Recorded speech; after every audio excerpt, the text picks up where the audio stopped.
want to say welcome to the Bender Room in Carnegie Hall. Thank you guys for coming. Woo! So, you know, anyone who knows me knows that I have to talk about Julia Morgan. And this building was built in 1906, and it's the second of 6 buildings that Julia did at Mills College, right next to El Campanile over here, that's been standing without a crack for 114 years. And this building was the library, formerly the library, and it was named for Margaret Carnegie, the daughter of Andrew Carnegie, the famous philanthropist. So just some, you know, some facts about this room, because I love her. So, only miles from Mills College, the 580 split, otherwise known as the MacArthur Maze, is a jumble of ramps, overpasses, and interchanges, where highways cross, merge, and intersect and branch out in every direction. The split ranks as one of the riskiest freeway interchanges to negotiate in the country. Similarly, 580 Split, a journal of literature and art, is both the convergence and divergence of many roads, a place of risk and possibility. So from the first lines of the very first issue of 580 Split, 2 students from Mills, Juliette Bonet and Daphne Young, wrote, "The new 580 Split staff had just begun the planning and preliminary discussions for launching our first issue with the ominous headline on the January and February 1999 issue of Poets and Writers pronounced, 'Don't start a literary journal,' and how to if you can't resist." Little did they know that what they were hatching in 1999. Their little project has been in place for over 20 years and has gone through many designs and renditions. This is the first issue. We have negotiated the world of obsession and mischief. We've examined Bay Area artists and transcendence. Over the last 20 years, hundreds of people have learned invaluable lessons working with 580 Split. The working on the magazine has taught writers and poets and artists to understand the mysteries of the rejection letter and has helped to demystify the selection process. We have learned how and why a particular piece is selected and makes it into print. And we've learned these valuable lessons as writers and as we move forward in our careers. Working on this magazine has helped us to learn about what it is to be, what we believe in. So tonight we want to launch our brand new online journal, Anthologica. Yay! I'm sorry you guys can't see it. So we're going to move from the print journal to an online journal, which makes us more accessible to the world. So to celebrate 580 Split's 20th anniversary, we're launching this journal, and for the last year, our staff has been curating content from every journal over the past 20 years to create this issue called Anthologia. And it was so much amazing content. So I'm going to navigate through just a little bit to show you how it works. We have a current issue number 20. You can click on it and you can also move through the issue in sequential order, or you can move to the left and a pop-up window will come forward and you can select the story that you want to read, or you can select your favorite photo to look at. And as you scroll up, the pop-up window will drop down and you can go navigate through the site. It's still a work in progress, as you can see. And we have interviews from many famous people from around the world in the literary world. So you can navigate through and click on different people's interviews. Click on and read some interesting material. We have a contributors page where you can click on, and this is still a work in process, where you can still click on and go and see other people's websites that are contributing to the journal. And then there's an about page about us. And this is a picture of the 580 split. Mills College is located right here. And of course, we have where we can navigate, add you to our mailing list so that you can get future content. So that's pretty much it for the site. A lot of work, a lot of work.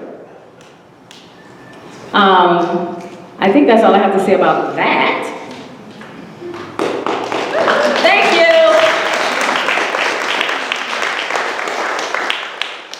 Since we're behind, I'm trying to rush through. So hopefully our little magazine will make a difference. I wanted to give honor to our staff. So first I wanted to start with our prose editor here, David Mejia, whose interest in unique prose led his team to the selection of stunning and interesting work that meets the 580 Split's goals of publishing innovative risk-taking fiction and creative nonfiction. David's technical prowess helped us to build a better site. Thank you, David. Stand up, David. He's Skyping in one of our winners, so. Rayhana Haynes, Venerable.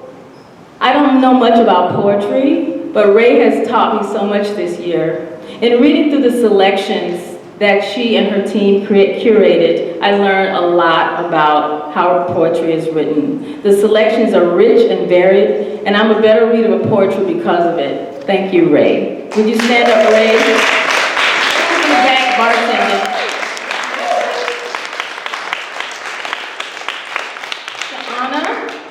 Iras and Maiko Lee, who had to leave because she was getting published.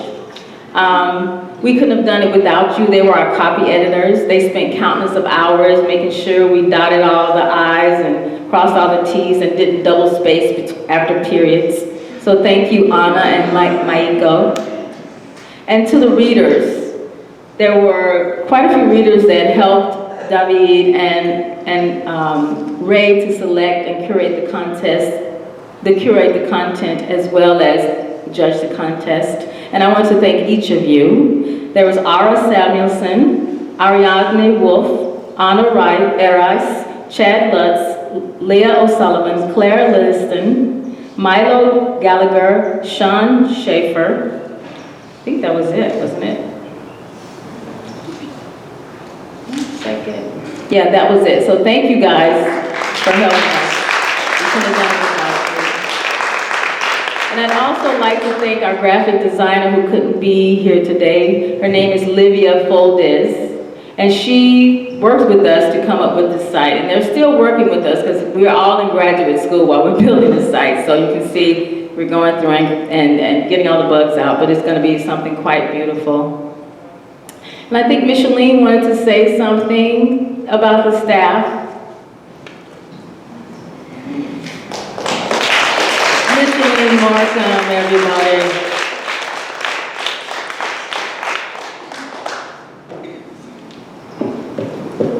Hi, everybody. I love this room. I think I've spent time in this room over the last 25 years, and it's always a really beautiful place.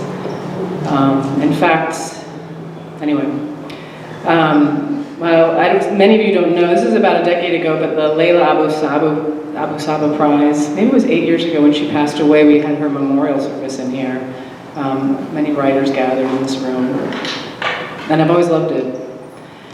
And the people I wanted to thank tonight, this was a shit ton of work to take this journal from something that was a physical object into a digital one. Livia Foldes and her partner who designed and implemented the site, and Stephanie Young and I spent a lot of time thinking about it conceptually, and then the staff, headed by Kimberly and David and Ray, I cannot tell you how much time it took for them to bring this thing together. So I want to say thank you. Like so many things in life, like writing a book, all those hours that go into making the thing are often not very visible, but it was a lot of work. So thank you very, very much, because this is your legacy, you know, for the college and the creative writing program, and hopefully for anyone else who finds us online. So thank you. I am not sure what we're doing next. Are you saying anything? Stephanie Young? I have something else to say. Oh, she has something else to say. I have something. I'm going to say it. The very first I just saw the word tribute. story. You were supposed to be, you go up there. Go over there. Okay, well, I have one other thing to say. Okay. So I just turned 50 and then I just saw the word tribute. And I just want to say that I want a watch or like a pen or something as part of my tribute. You weren't supposed to be. So the very first story of the very first issue of 580 Split was a beautiful story called The Crime Whose Name Went Unrecorded. This wonderful yet disturbing story of a child born in 1950 in the Armenian village of, I can't pronounce his name, Bazmishan, is a beautifully written story about the Armenian genocide. The prose is so stunning that it takes your breath away as you travel through a dreamscape of horror and beauty. The most stunning thing of all is that this story is only 4 pages long. A version of this story later appeared in her novel, 3 Apples Fell from Heaven, which went on to be named one of the best books of the year by the Washington Post and the Los Angeles Times. This wonderful story was written by our own Micheline Markham, who will be leaving us soon. And it has been an honor to study with Micheline. Micheline, you taught me how to read. You taught me that it's all about the work. And though I was cursing you in the middle of the night as you made us read a book every week of stunning literature, every book that you assigned sits in a stack on the floor next to my writing desk. I always look forward to your reading list, and you taught us how to respond to work critically and in a creative manner.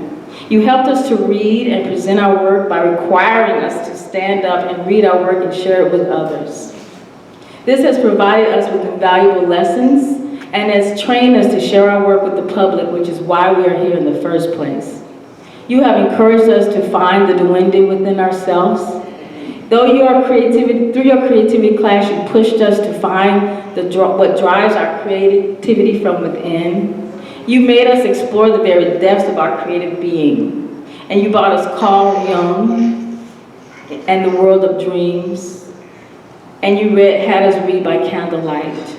Your classroom, MH322, was a space for budding writers as we explored the artists within us. And though through your tutelage, we've learned to unleash the voice within, you have been a light to us as we embark on our journey as artists. Thank you, Micheline.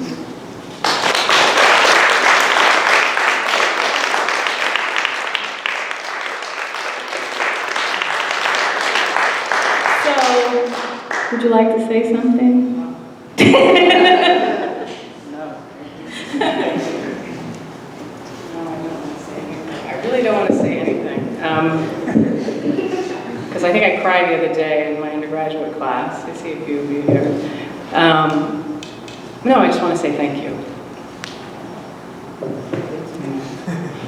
Does everybody have a glass? Let's raise a toast to Micheline. I don't want to cry again, but I said this to my students the other day in class, and it's true. You know, Mills has its issues, as one can say, but it's a special place. And the people who come through that guard gate into this garden in the middle of East Oakland have been the right people, and I think I've found so many friends here, and colleagues, and people who have felt like my tribe, you know, with whom I do the work.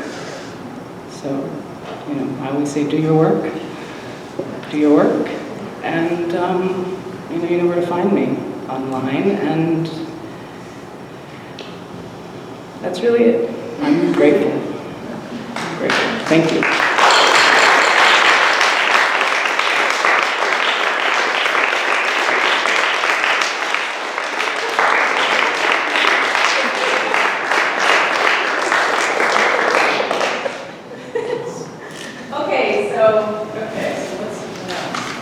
Let's do a toast. We're going to do a toast.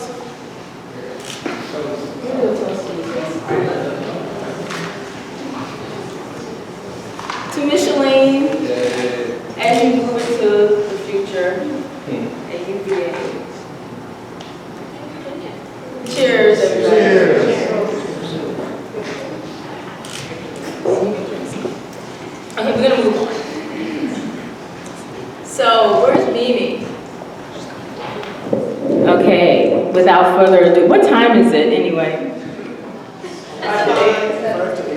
Oh, we're ahead. Okay, so without further ado, I want to introduce our MC for tonight, Mimi Gonzalez Morelas. If you've never spent time with Mimi, you're in for a treat.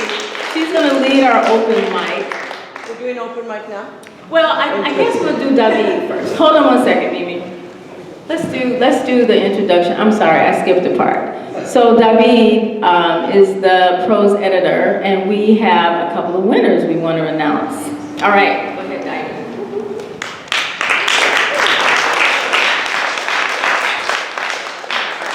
Through the magic of technology, we have our prose winner right here on my iPad.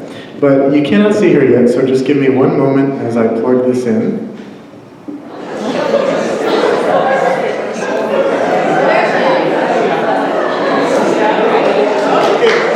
Sorry, come back. Okay. Is that live? Yes, this is live. Everyone say hello to Kaylee Peterson. And let me plug in the audio here.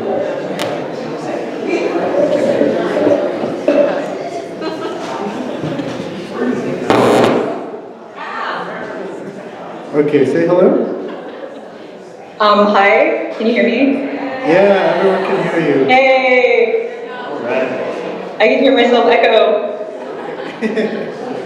Well, this is pretty cool. So everyone's just getting a second round of drinks, but if you can all quiet down for a moment. Chris, I'm looking at you. Christopher Burns, thank you. All right, so Kaylee Peterson is our prose winner for this year, and just to introduce a little bit about Kaylee, she is an essayist who also writes poetry and fiction, so she does it all. She currently lives in New York City, where she's so graciously Skyping in for us, and she graduated from Columbia University with a degree in classics. She was adopted from Nanning in 1996. And her nonfiction generally focuses on her experiences as an Asian American adoptee, while her fiction and poetry take influence from a wide variety of sources, including Irish mythology, Japanese bijinga, am I pronouncing that correctly? Bijinga? Yeah, that's how you pronounce it. Okay, great. And prompts from friends. Her work is distinctly characterized by symbolic association, surreal imagery, and intertextuality. Her writing style has been described as inimitable and baroque. Her free time, she enjoys singing opera and playing video games. If you replace singing opera with bad karaoke, then we're basically the same. Sorry, the elementary school teacher in me is like waiting for everyone to quiet down. Yeah. All right. So throughout the 20 years of 5/8 Split's history, we've had various editorial boards run contests with cash prizes to celebrate new and upcoming writers. The contest serves as an opportunity for writers to exercise their talents on a chosen theme. This year's theme was art and the machine, which is perhaps not surprising in the year of Me Too, living as we are under the shadow of a corrupt and degraded political climate. And as we continue to become enmeshed and dependent upon, and even preyed on by technology and social media. It was perhaps inevitable that the works submitted to this contest were political in nature. But even as we recognize the importance of protest in the face of abuse, we also recognize that the power of art extends beyond protest. Art is not only reactive, it is creative. It creates beauty in the face of horror. It makes us laugh, makes us think. It helps us to comprehend ourselves as human beings in a world that seems to try its very best to dehumanize and belittle our capacity to imagine things beyond the reality we're given. Kaylee's winning piece stood out from all the other pieces submitted this year, not only for its subject matter, but its fresh and engaging style. The piece itself is called an otome game. What is an otome game, you might ask? I'll quote from the text itself, which gives us an answer. The genre of otome game was developed in Japan. Otome games are dating simulators aimed at women. The primary object of an otome game is to develop a romantic relationship between the protagonist and one of her many suitors. They are usually male, but some girl-girl otome games exist as well. A pornographic film is a sequence of images. A video game is a sequence of choices. An otome game is whatever you would like it to be. This piece makes powerful use of a rarely seen but always intriguing second-person perspective, addressing the reader as you. Borrowing tropes from role-playing computer games, we are invited to become the protagonist of this piece and experience the narrative not at a distance, but as if the choices are our own. The truth, however, is that the protagonist of this otome game, for the protagonist of this otome game, there are no good choices. As a queer Asian American woman living in a racist, misogynistic, and homophobic world, there are few NPCs in this game that don't at least have the potential to become enemies, ready to drain your hit points and knock down your charisma stat. Even the men that seem to treat you well may be hiding under secret prejudices, and the language and imagery of pornography spreads into and interrupts the otome game like a virus. In our contemporary American culture, it's sometimes difficult to imagine sex without pornography, to imagine, quote, interracial relationships without the fetishistic concerns of pornography users and internet forum posts. Kaylee's otome game explores these concerns in a way that is both jarring and funny, both raw and reflective, and we are extremely proud to have it featured in this year's issue of 580 Split. So please give a round of applause for our contest winner.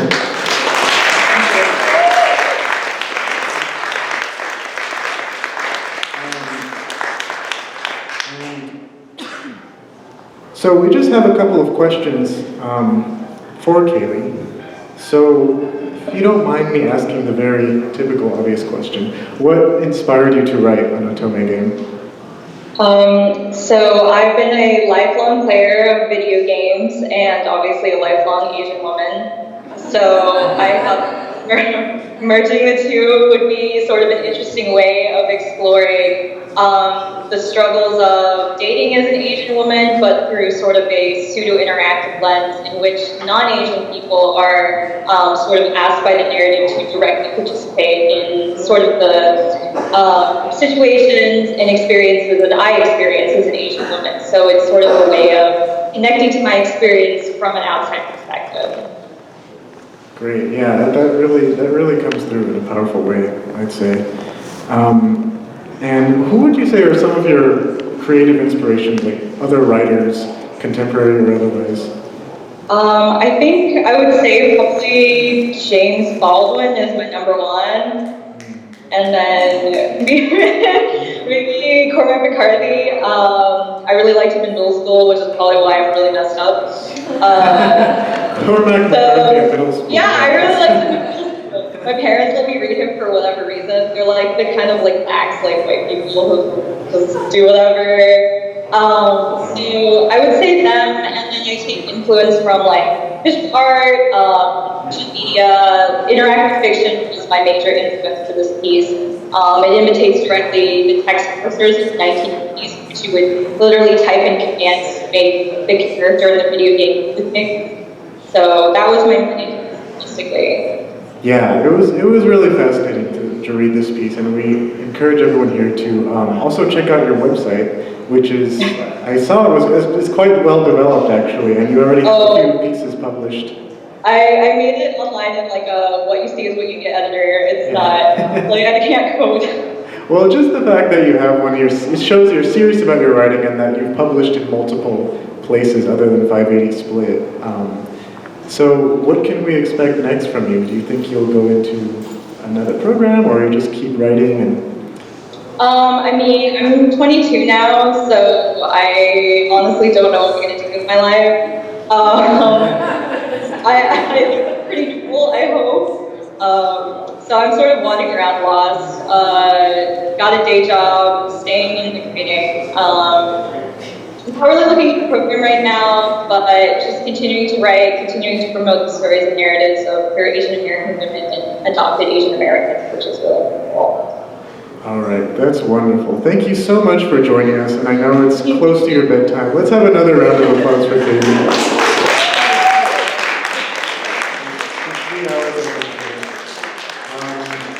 But yeah, do you have any final words, or would you like to keep watching, or are you gonna go to bed? It's kind of late. Yeah. It's like, I feel like 11. So, but yeah, I would love to if I didn't need to like sleep. For sure. All right. Well, thanks Thank you again so much for joining having us. me. Yeah, we'll definitely keep an eye out for your work in the future. Okay, thank you so much. It was my Take care. pleasure. Thank you. Have a great night. Bye.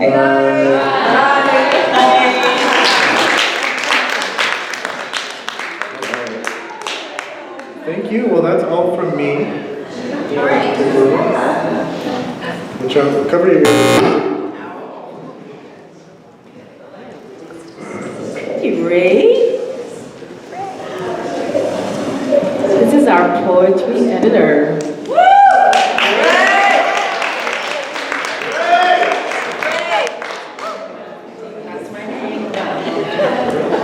Hello, can everyone hear me? Can everyone see me? I'm short, I know. Okay, so we actually had 2 winners for the poetry contest this year, but one of them is here with us tonight and is going to be giving us a reading of her piece. Her name is Caroline O'Connor Thomas. Caroline graduated from St. Mary's College of California in 2014 with her MFA in poetry. Following her graduation, she was selected to participate in the Tin House Summer Workshop as a poetry scholar. Her work can be found in Quiet Lightning, Tin House, White Stag, Salt Hill, Sixth Finch, and Pouch. She lives and writes in Oakland. And we found that her piece, Love Poem for Mesa, Arizona, was a really nuanced response to the topic Art in the Machine. And we just found it beautifully written, so that's why we chose it. So Caroline, if you would like to come up and give us a reading.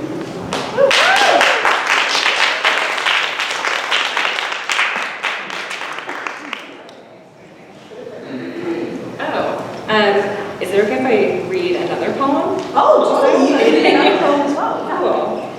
So while I pull it up, thank you for selecting my poem.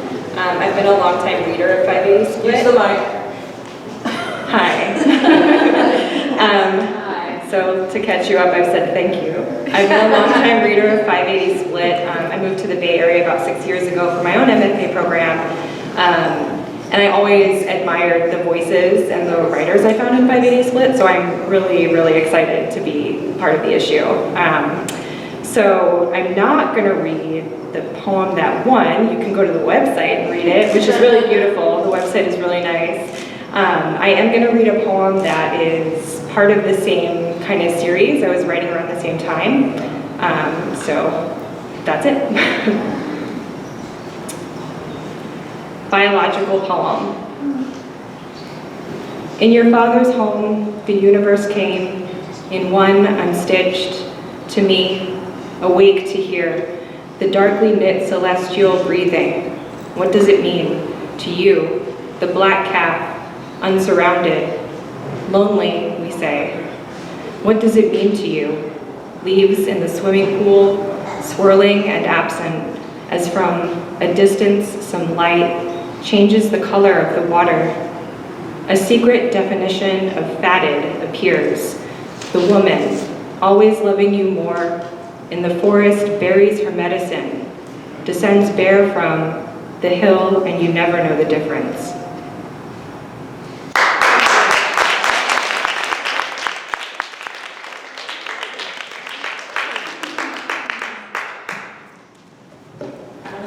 Who's next? All right.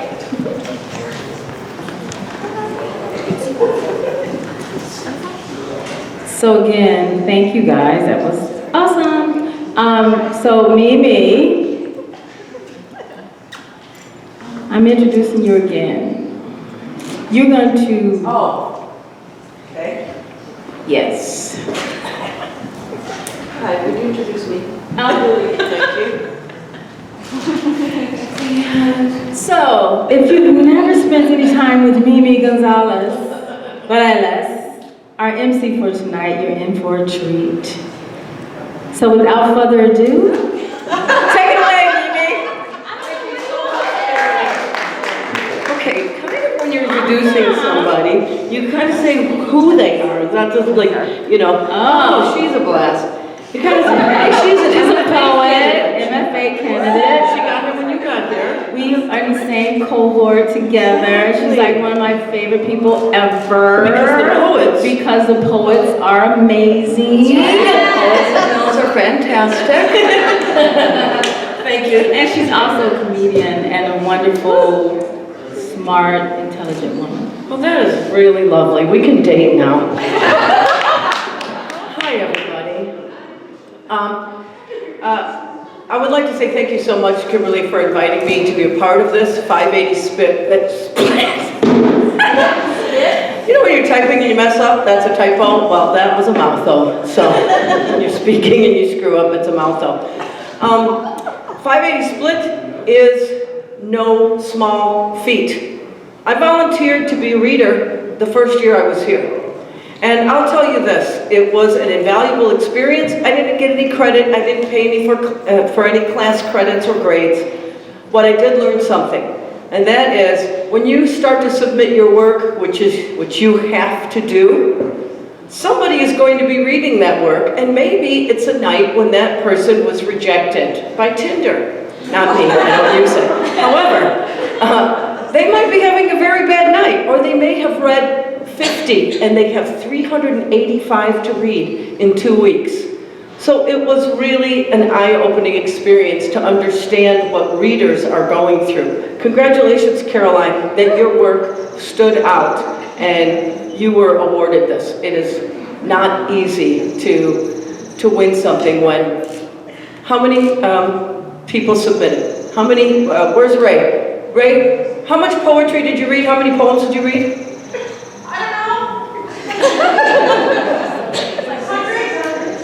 600. A lot. So it is quite a feat to be selected and to rise above and to actually be seen. Your work has to really do something, and your work did. So congratulations. And congratulations, Caroline. And who we just saw, I forgot her name was? Kylie.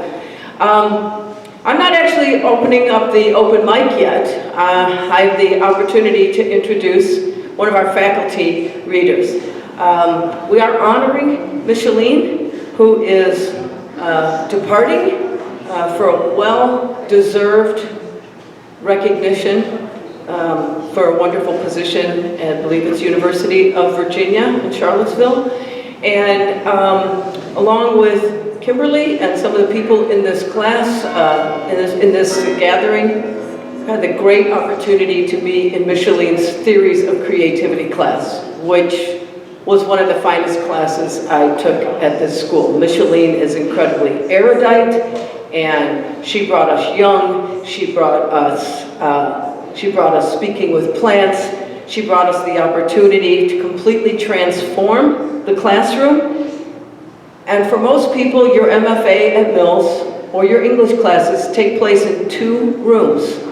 And one of those rooms, a year ago at this time, was dazzled by creativity. People, it was the class that 3 people did a physical expression of creativity. And we covered the walls.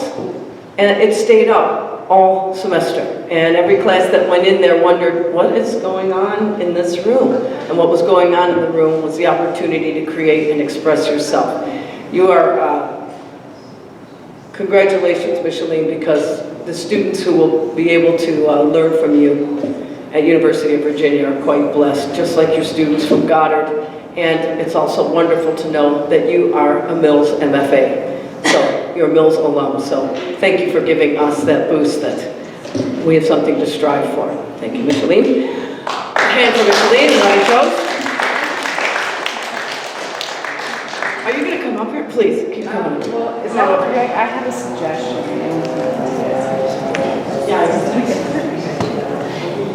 Stephanie, can you come up here? Come up here. Here's my suggestion, friends. Because I can't be fired anymore.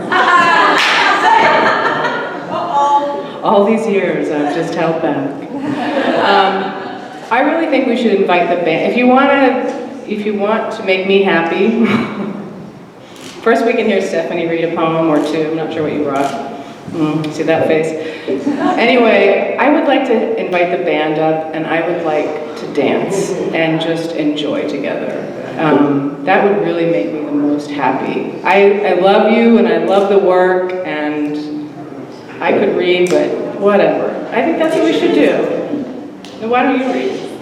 Why don't we both read? You guys would read something. Yeah, that's what. Okay, so we're gonna read like very short, and then the band, who I heard for like 2 seconds, that is amazing, is going to come up here, and they're gonna play some fucking music, and I want everybody to take their clothes off. No, just kidding. I want everybody to dance. That would make me so happy. And I want you all to dance in the Middle Eastern way. So see if you can figure that out between now and about 10 minutes from now. We do a nice circle dance. That'll make me and my ancestors happy. You've got 8 minutes.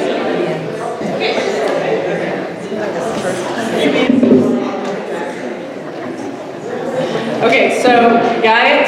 So you have like 7 minutes to get it together and dance in the tradition of Armenians and Turks and Arabs from the Middle East. Circle dancing, hopefully everyone can get that together. In the meantime, I'll read something so you can prepare. And Stephanie, you'll read something. I'm not gonna read much. I have a novel coming out next year. It's called The New American, and it inspired the project I've been working on for a few years, thanks to Mills.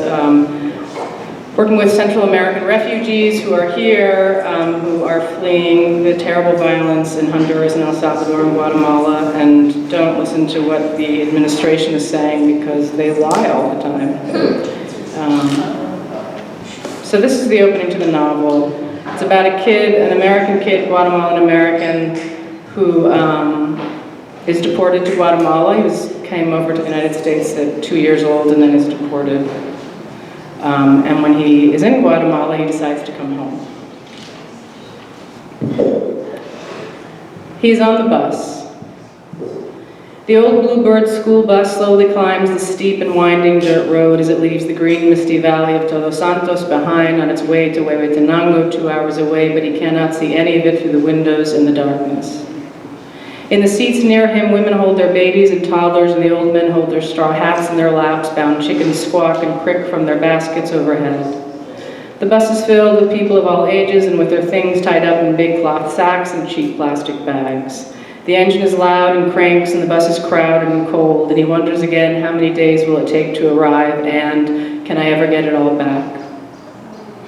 He dressed carefully in the early hours of the morning at his aunt's house in dark blue jeans, a long-sleeve shirt, a t-shirt beneath that, new white tennis shoes with a red stripe sewn onto their sides, and his red baseball cap. He donned his nylon jacket at the very last moment, and because it is the beginning of the rainy season in the highlands and the old bus is damp and unheated, he is glad to have it. He had decided to take his silver wristwatch already, a gift from his mother upon his high school graduation 4 years ago, and he wears it on his left wrist and looks at it 5:20 a.m. He holds his small green backpack tightly on his lap. Inside his old school pack, he carries a plastic bottle of water, 2 lollipops he bought yesterday with his cousin's children from a market stand, a half-read novel, a new journal where he plans to keep a record of this journey, and a ballpoint pen. He carries an extra t-shirt, a change of underwear, a pair of white athletic socks, a toothbrush, some paste, and a small piece of hard soap he carefully wrapped in a scrap of paper. He has $400 US hidden beneath the insoles of his tennis shoes, $200 in each shoe. All of it remained in his bank account in California, and 300 quetzales tucked into one of the pockets of his blue jeans. He carries $40 in the other pocket, along with a small photograph of her folded between $2 bills. He thinks of the things he now carries on this bus and of what he left behind in Todos Santos. A large blue duffel bag, several pairs of blue jeans, t-shirts, the traditional red striped pants and shirt his aunt purchased for him on the day he arrived in town 2.5 weeks ago and insisted he wear every day. Otherwise, Emilio, you won't look like one of our men, she said. A second pair of tennis shoes, 5 books he was assigned in his classes at the university last term, his school ID, his old mobile telephone, his bank card. He thinks of his cash, the silver watch, his red cap and green pack, and the book and journal and pen, and how some things transit the earth easily and others may not. And he thinks how his Aunt Lourdes will soon rise from her bed and discover her nephew's absent when she doesn't find him in the main room on the sleeping pallet she borrowed from her son Anselmo. How she will become alarmed and go to speak with him directly, and Anselmo will then phone Berkeley, and his mother will begin to worry, and his sisters, and perhaps her if she is apprised of it. Yet even so, he will not call or contact the family or his girlfriend until he has made it a good distance from here. His mind is set on this course of action, and he will follow it. And the winch he has imagined took residence inside him last February, ponderous and metallic, abutting his sternum, turns and pulls a wire from his bowels towards his stomach until his throat also cinches, and he puts his hand into the jeans pocket with the quetzales and finds and fingers the white stone Antonia found for him on a beach in Northern California 4 months ago, and he carries it back with him to the north. Thank you.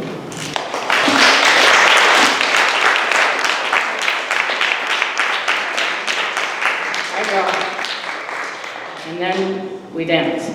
Just to get together. I did want to say just like a few quick things, and I'm totally freestyling, but I am incredibly happy and excited for Micheline in this new phase of this journey, and I think it's kind of remarkable actually. Before Micheline was the faculty director of 580 Split, there really wasn't one, and under her guidance and direction, I think it's really flowered in ways that it was not flowering before, I'll just say it that way. You've done a really amazing job with the journal, as with all else, and I know some of you who I've worked with in workshop have heard me say this, but I did a sort of like pedagogy study group with Micheline and Juliana a few years ago that really changed some of the ways that I think about teaching, but I also think that it was a continuation of some of the conversations we've had about teaching and writing over the years, and how grateful I am to have had you as a colleague these 20 years, or is it that long, 15 years? But yeah, I'm really grateful for you, so thank you for all the work that you've put into this program. And this is the season in which I just cry prodigiously, so I'm trying not to start it tonight. I'm gonna cry for like 14 days straight.